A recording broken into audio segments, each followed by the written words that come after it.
Chapter 14, Ragweed Makes Up His Mind. From the book Ragweed. As the train whistle grew louder, Silversides continued to creep forward, drawing ever nearer to the white mouse. Horrified by what was unfolding before his eyes, but not knowing what to do, Ragweed rose up on his hind legs.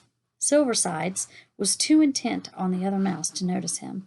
The huge train, headlamp flashing, bells ringing, motors roaring, swept into view.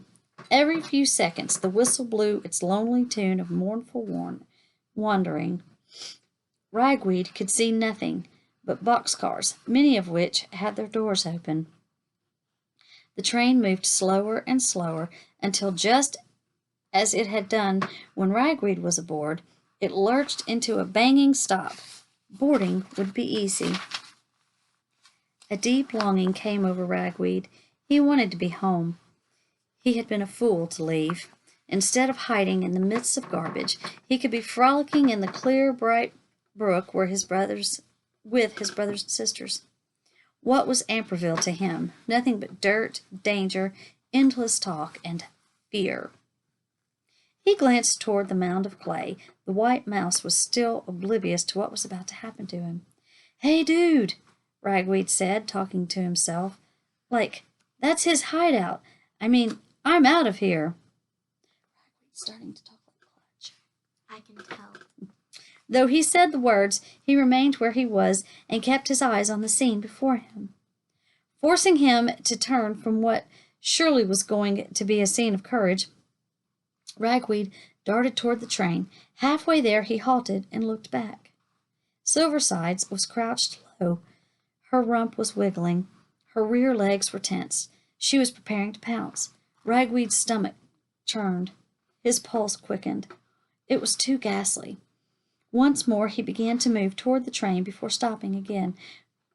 Could he just go and leave the strange white mouse to its terrible fate? "No," he said aloud. "I can't do it. It's too awful. Like, if I don't try to do something for that mouse, I'll never be able to live with myself." Glancing around, he saw that he had reached a spot that might enable him to distract the cat, yet still get to the train. Rising up tall, Ragweed cupped his paws around his mouth and shouted, "Hey, dudes! What's up?" Startled, Blinker looked around. Then, and only then, did he see Silversides. Taken by surprise, he was terrified. Silversides was equally startled by Ragweed. Her head snapped up and she looked about to see who had called. "I'm right here, dude," Ragweed taunted, stealing a nervous glance over his shoulder to make sure his path to the train remained clear. "Remember me? The one who got away from you when I first came to town? The one who, popped Clutch's deck into your mouth? Remember? Yeah, you can't catch me," he jeered. Silversides suddenly seemed to understand who was calling her. Abandoning her pursuit of the white mouse, she started to move toward Ragweed. "Hey, Whitey!" Ragweed shouted to the mouse. "Now's your chance. Run for it." Blinker, however, was too frightened to do anything other than blink and gape. Not so Silversides. She leaped toward Ragweed.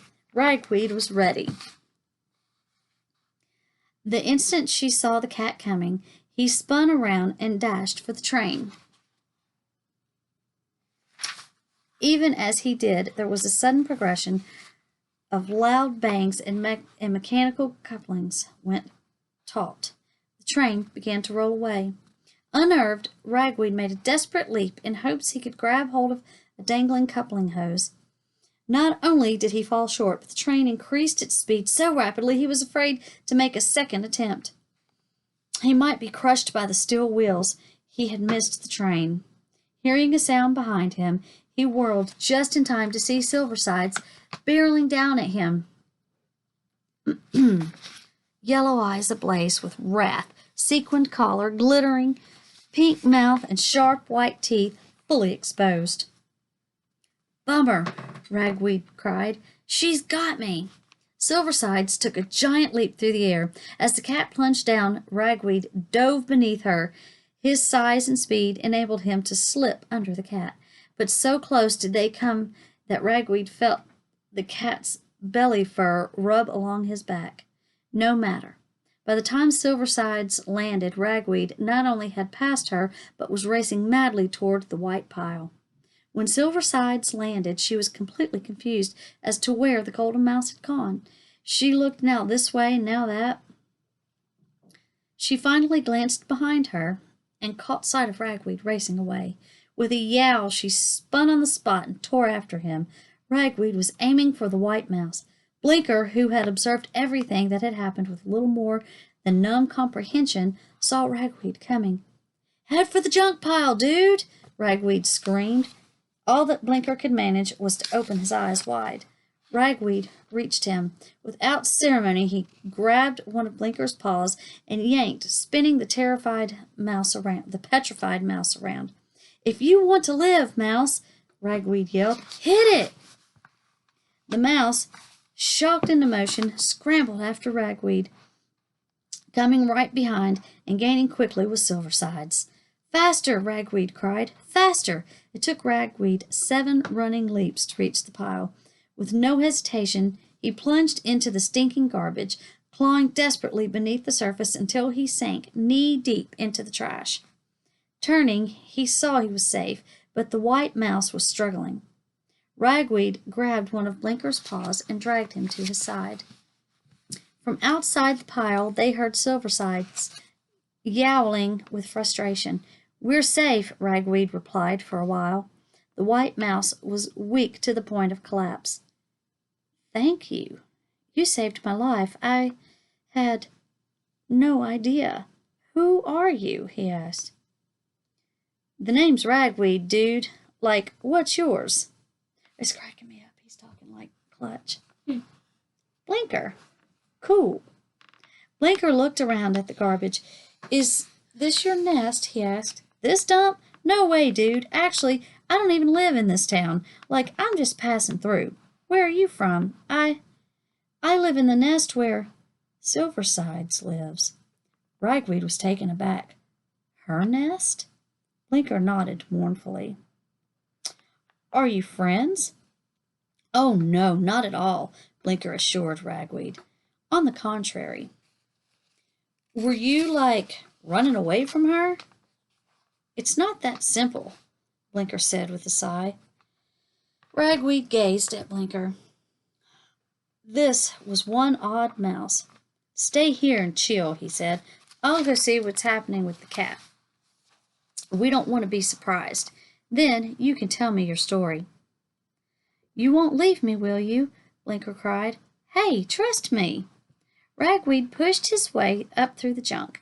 He poked his head out of the top of the heap and surveyed the scene. Silversides was sitting a few feet away, angry eyes fixed on the pile of garbage. Ragweed returned to Blinker. "I think she's going to try to wait us out. So we need to chill for a while. You cool?"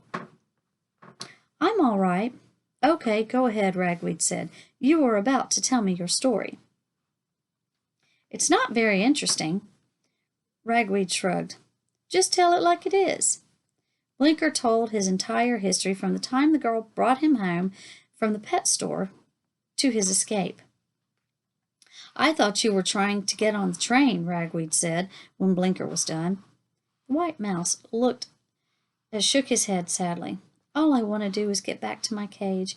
I don't think I'll ever leave it again." "Why?" "The world is too big for me. It's wonderful, but very frightening." "But what about you?" Blinker asked. "If you don't live in this town, why are you here?" "Dude," Ragweed replied, "my life couldn't be more different from yours." He told Blinker how he came to be in Amperville.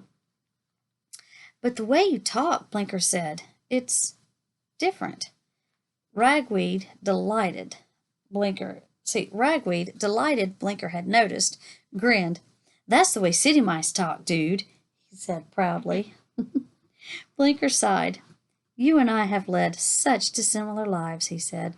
"For example, you have a family. I have no memory of my parents or brothers or sisters. The girl in my nest told me I was bred in a mouse factory. Your nest by that brook sounds so beautiful, so serene." "It's okay.